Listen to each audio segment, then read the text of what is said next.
Hello friends, आज के magic trick में आपका स्वागत है। आज दोस्तों हम मैजिक ट्रिक सीखने वाले हैं 3 माचिस की डब्बियों का। तो आ जाइए हम मैजिक ट्रिक सीखते हैं। आपको बस बताना है कि किस डब्बी में माचिस होगा। इसमें है और इसमें नहीं है और इसमें भी नहीं है। इसमें है, इसको इधर।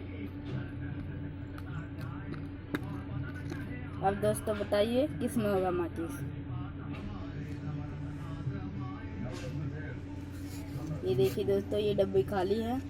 अगर ये वीडियो आपको पसंद आए तो इसे सब्सक्राइब और लाइक जरूर कीजिएगा और घंटे का बटन ज़रूर दबाइएगा ताकि हमारी आने वाली वीडियो आपको मिल सके। चलिए दोस्तों, अब हम आपको बताएंगे कि ये वीडियो कैसे किया था।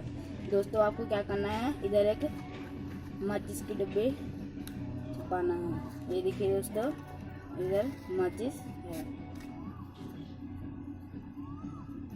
इधर ऐसे छुपाना है ताकि किसी को पता ना हो।